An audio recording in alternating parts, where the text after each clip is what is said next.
Hola, nens i nenes de 5è A i B, com esteu?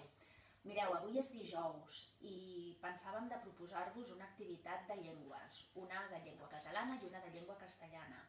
La de llengua castellana sortirà publicada també a l'Instagram, una altra activitat. I la de llengua catalana us proposàvem que llegíssiu un llibre, un que tingueu a casa. Home, si no us l'heu llegit, molt millor. De vegades hi ha aquests llibres que ens han regalat per Sant Jordi i que no ens ha donat temps de llegir-lo, o per un aniversari i allà el tenim. Doncs ara seria el moment. Penseu amb criteri, que sigui per la vostra edat, no de fa 3 anys. Ara ja esteu a 5è i estem a les acaballes. Per tant, un llibre que us pugui agradar. Potser teniu llibres de germans més grans que no heu llegit. Doncs ara seria el moment.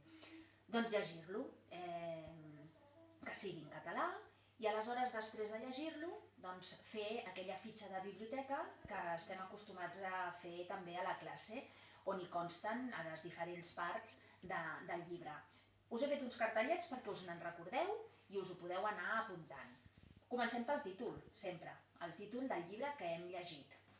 Important també dir l'autor o autora del llibre. També hem de posar sempre, és important, l'editorial a la que pertany. I en cas que pertanyi a una col·lecció, doncs posar també el nom de la col·lecció. Després especifiquem els personatges, normalment els personatges principals. I després fem un petit resum de l'argument, sempre amb la mateixa estructura. Plantejament, nus i desenllaç de la història general que ens explica el llibre que ens hem llegit. I per últim, una valoració del 0 al 10.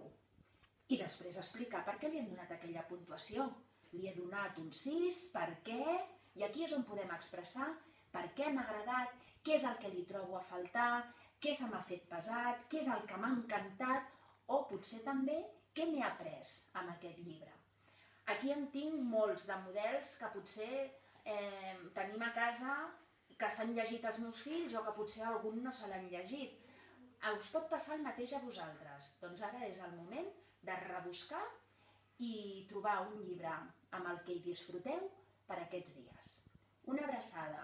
Us enyorem molt i ànims amb la lectura.